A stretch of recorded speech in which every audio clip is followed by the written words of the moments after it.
Selamat datang di channel Maya Batari Stories. Ikuti terus semua kisah romantis di sini. Selamat membaca dan mendengarkan. Novel romantis Suamiku Pangeran Arab. Bab 3a. Namun kondisi Umi Lucia semakin memburuk. Dengan sabar Raini menemani dan merawat wanita itu dengan telaten. Meski para pelayan siap kapanpun dibutuhkan, tapi Umi Lucia seolah tidak mau jauh dari Raini. Kami hidup di antara para pria perkasa, yang menuntut kenyamanan di dalam rumah. Pakaian dan perhiasan mewah hanya untuk acara penting kerajaan.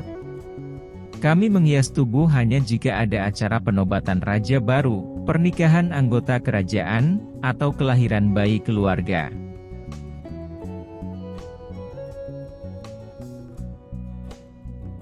Kehidupan sederhana justru jauh lebih menarik.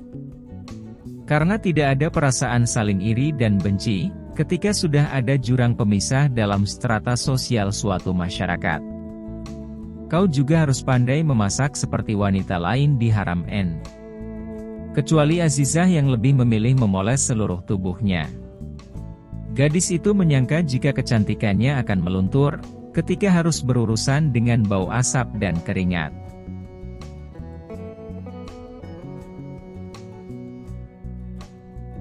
Saya pernah belajar memasak nasi berbumbu, yang dipadu dengan daging domba muda yang dibakar. Raini teringat saat-saat belajar memasak di dapur apartemen Said. Betapa pria itu sangat sabar mengenalkan Raini, pada berbagai macam jenis bumbu dan fungsinya. Raini pandai memasak karena Said, tapi semua hanya tinggal kenangan belaka. Raini berusaha tabah. Merawat Umi Lucia sedikit banyak dapat mengalihkan kepedihan hatinya. Meski separuh malamnya selalu ia habiskan dengan meratap dan berdoa untuk Said. Separuh jiwanya adalah milik Said. Sedikit sulit untuk memulihkan hal yang setengah itu.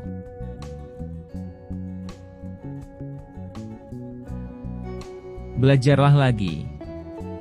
Maka pengetahuanmu akan bertambah. Umi Lucia menggenggam jemari Raini, seolah memahami gejolak yang tengah berkecamuk di benak gadis itu. Aku akan melakukannya, Umi. Raini berusaha membawa keceriaannya kembali.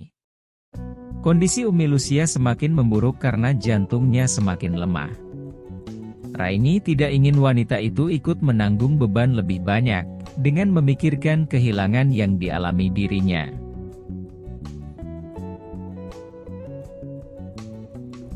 Zafir sangat menyukai daging domba, yang digoreng dengan sedikit minyak zaitun dan bumbu rahasia. Setelah matang lalu dikukus dengan menggunakan daun korma.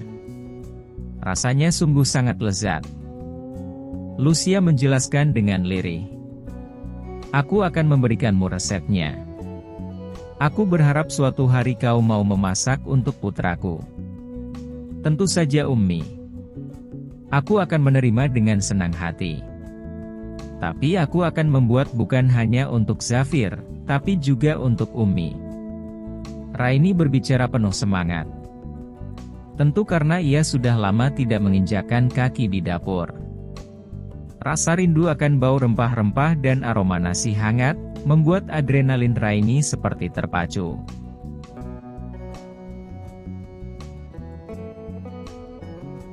Zafir suka menyantapnya dengan nasi putih hangat, dari beras yang dihasilkan sawah-sawah terbaik di Haram N. Sawah? Di sana juga ada sawah. Raini mencoba mencerna informasi baru yang sungguh teramat sulit diterima akal. Di sana segalanya ada, sayangku. Masaklah hidangan itu untuk kami, nanti kita akan menikmatinya bertiga.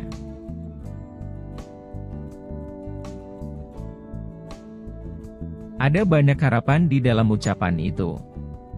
Karena Umi Lucia menginginkan putranya mengenal lebih jauh sosok gadis berpembawaan tenang itu.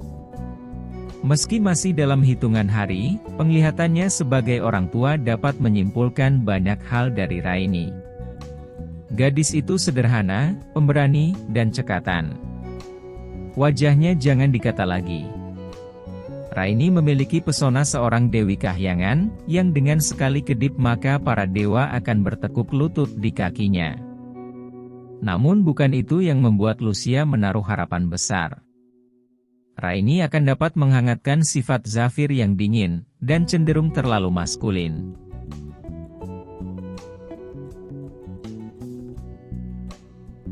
Namun harapan tinggallah harapan. Meninggalkan segumpal janji yang tidak mungkin ditepati oleh Raini. Pagi harinya berita duka itu menyebar seiring embusan udara pagi hari. Menikahlah kalian berdua. Maka aku akan pergi dengan tenang. Lucia menatap sepasang anak muda itu dengan cahaya penuh harapan. Umi pasti akan sembuh, rintih Raini di sela derayan tangisnya. Kedua tangannya digenggam erat oleh Lucia. Tangan yang perlahan dingin, seakan cahaya kehidupan pelan-pelan pergi meninggalkannya.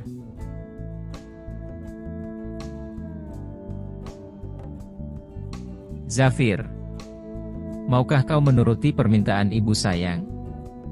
Demi Allah, hanya gadis ini yang aku ridhoi menjadi istrimu.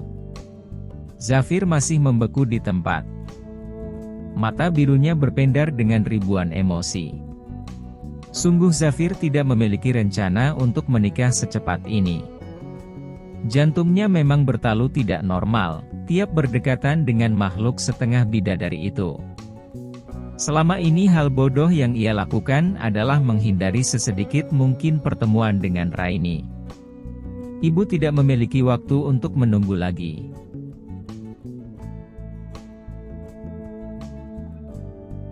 Aku akan melakukannya, Ummi. Aku bersedia menikahi Raini. Gadis itu menatap mata biru dengan naungan alis tebal, dan bulu mata lentik itu tidak percaya. Awan mendung menggayuti area perkemahan itu. Menyelubungi seluruh hati penghuninya dengan duka mendalam, dan kenangan akan seluruh kebaikan yang pernah ditanam oleh Umi Lucia. Wanita itu meninggal dengan tenang. Dengan jemari memegang tasbih di atas ranjang, setelah menyaksikan pernikahan impian untuk putranya.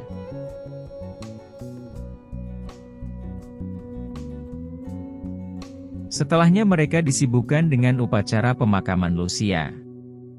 Jenazah wanita itu akan dikuburkan di pemakaman umum pinggir kota, karena Zafir tidak mungkin membawanya ke Haram N. Tempat itu masih terlalu jauh. Sementara menurut ajaran Islam, orang yang telah meninggal harus sesegera mungkin dilaksanakan pemakamannya. Belum lagi medan yang akan mereka lewati juga terlalu berbahaya. Suasana berkabung masih terasa. Setiap orang berjalan dengan muka menunduk, meski hari sudah menjelang malam.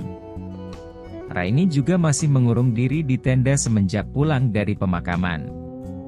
Raini tidak mengizinkan siapapun mengganggu. Termasuk menolak makanan, sekedar mengisi perut yang kosong sejak pagi tadi.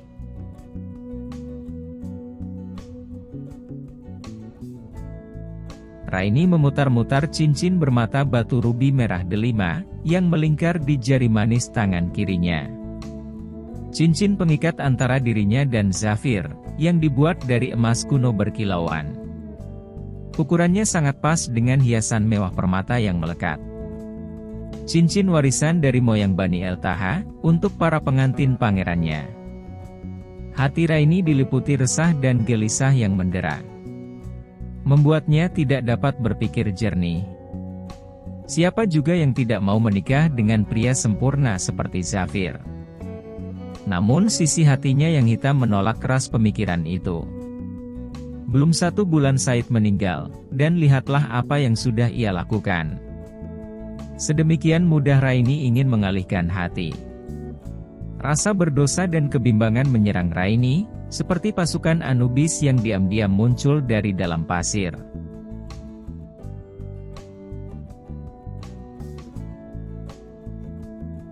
Apa kau melihat Zafir? Raini bertanya kepada salah satu pelayan yang tengah membereskan barang. Pelayan itu hanya menggeleng penuh hormat, sebelum membawa barang-barang keluar dari tenda. Sudah hampir 1 minggu semenjak Umi Lucia meninggal. Kini perkemahan itu mulai dengan geliat berbenah para penghuninya. Beberapa tenda kecil sudah dibongkar. Barang bawaan juga terlihat mulai dipak, bahkan beberapa sudah dinaikkan ke atas punggung beberapa unta.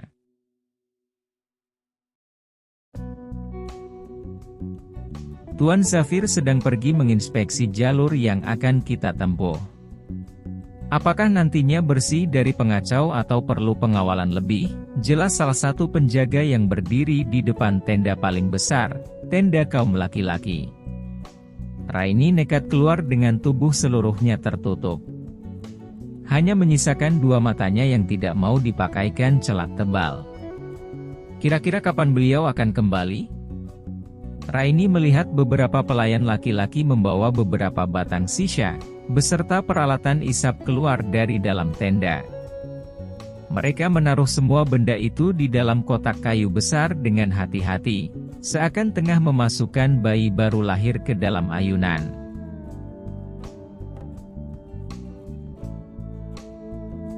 Mungkin beberapa jam lagi. Baiklah. Terima kasih atas penjelasanmu, Malik. Raini tersenyum di balik cadarnya. Hanya dengan menunjukkan cincin pernikahan, maka segalanya mudah bagi Raini. Langkah kaki Raini membawa dirinya ke bawah sebuah pohon palem besar di tepian oase. Ia masih menyaksikan hiruk-pikuk orang-orang yang mulai meratakan tenda. Mereka melipatnya dengan kecepatan mengherankan. Kemudian menata pasak-pasak pada karung besar. Semua akan ditaruh dalam kereta barang, yang ditarik beberapa ekor kuda terbaik.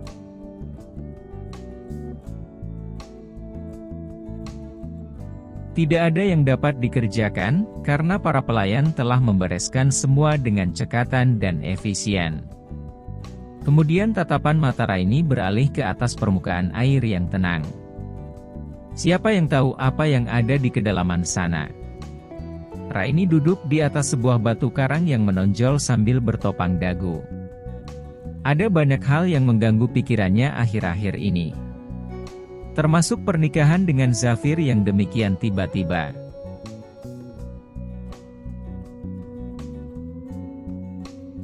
Seberapapun menariknya si pria liar sang penguasa padang pasir. Tetap saja ada bagian dari diri Raini, yang menginginkan mengunjungi kediaman terakhir Said. Hatinya meragu jika harus mengikuti rombongan itu ke Haram N. Tempat asing yang tak lagi menarik. Raini hanya ingin bebas. Ia ingin melupakan janji memasaknya kepada Umi Lucia. Raini juga ingin melupakan, bahwa jantungnya telah berkhianat dengan mendebarkan nama pria lain. Tapi beranikah dirinya menelusuri gurun sendirian? Raini tidak bisa berkuda. Meski demikian kemampuan bahasa Arabnya lumayan dapat diandalkan. Said pernah bercerit, bahwa ada banyak suku Badu yang selalu hidup berpindah, dari satu tempat ke tempat lain di atas Sahara. Jika beruntung Raini mungkin akan bertemu dengan salah satu dari mereka. Mungkin akan ada yang menolong menemukan El Firdaus, kediaman keluarga besar Said.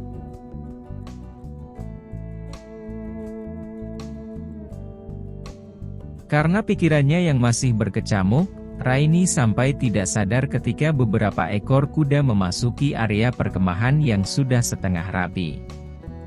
Zafir menyerahkan kuda yang tadi ditungganginya ke tangan seorang penjaga. Ia tampak mendengus tidak suka, ketika matanya menemukan siluet tubuh Raini di kejauhan. Langkah lebar pria itu, membawa tubuh tegapnya mendekat ke arah Raini. Sementara gadis itu terlihat belum menyadari kehadiran Zafir. Raini masih setengah melamun, menatap riak air yang berwarna hijau tua. Karena pengaruh vegetasi di sekitar, hingga air tak lagi berwarna jernih.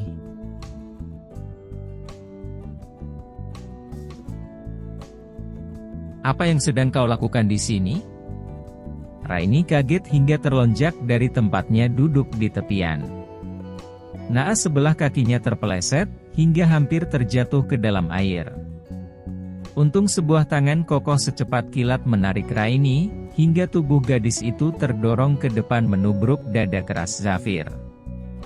Jeritan tertahan Raini segera tertelan, ketika telapak tangannya menempel di dada kokoh Zafir. Mulut Raini terasa kering, ketika tatapan lautan biru itu mengguyur dengan kelembutan. Meski hanya sekejap, sebelum berganti dengan gulungan ombak besar. Yang membuat Raini merasakan sakitnya dihempaskan ke cadas yang keras.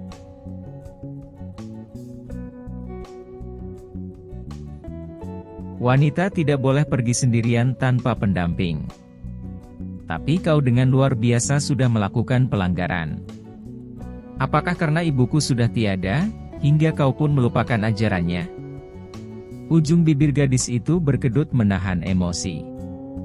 Hilang sudah debaran berirama yang menghias dadanya.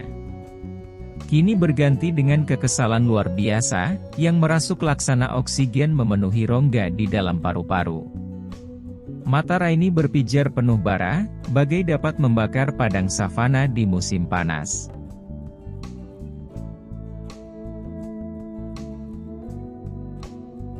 Tidak perlu mengingatkanku akan semua ajaran leluhurmu itu. Aku masih mengingatnya dengan sangat baik. Jadi jangan menyaksikan segala kebaikan hati ibumu. Sangat tidak bijaksana, jika hanya kaum pria saja yang dapat menikmati keindahan di luar sana. Apa kau ingin kabur?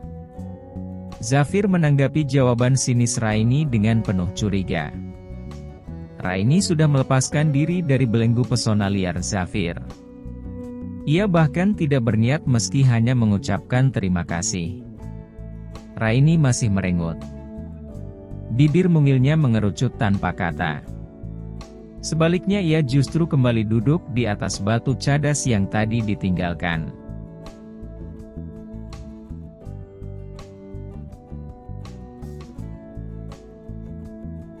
Sekarang kembali ke perkemahan.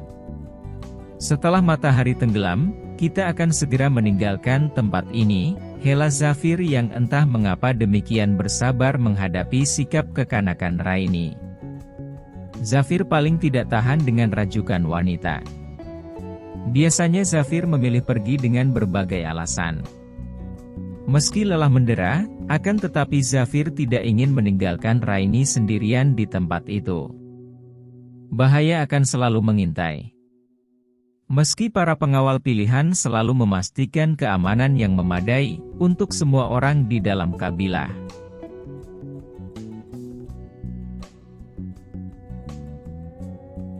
Apa pedulimu? Meskipun misalnya kau seorang raja besar pun, aku tidak akan pernah tunduk pada semua perintahmu. Aku bukan seorang ratu, jadi aku akan melakukan apapun yang aku inginkan sesuka hatiku. Camkan itu baik-baik dalam hatimu Tuan.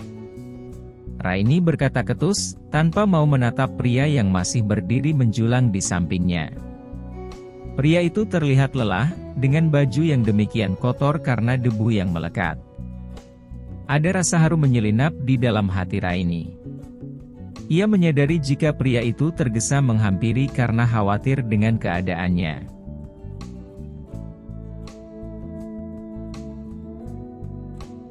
Aku memang tidak peduli apapun yang kau lakukan, selama itu tidak menimbulkan masalah di dalam kabilahku. Lagi pula pernikahan itu tidak ada artinya dalam hidupku. Semua dilakukan semata karena ibuku. Balas Zafir tidak kalah dingin. Namun sebenarnya Zafir tengah mengutuk perkataan yang sudah telanjur ia lontarkan. Jadi bisakah kau melepaskanku saja? Tanya Raini dengan perasaan robek. Ucapan pria itu tak lebih dari sebilah pisau, yang menyayat jantungnya tiada ampun.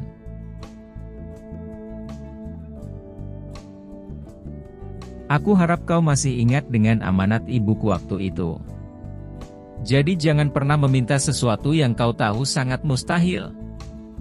Zafir kembali melempar tatapan dingin, sebelum berlalu meninggalkan Raini yang masih termangu. Betapa Raini sangat tergoda, untuk melemparkan terompah yang dipakainya ke punggung lebar Zafir. Apakah pria itu tidak mengerti, jika Raini sedang dilanda kebimbangan akut? Ditambah dengan ucapan tidak sopan pria itu, benar-benar membuat tekad Raini untuk kabur menjadi semakin besar.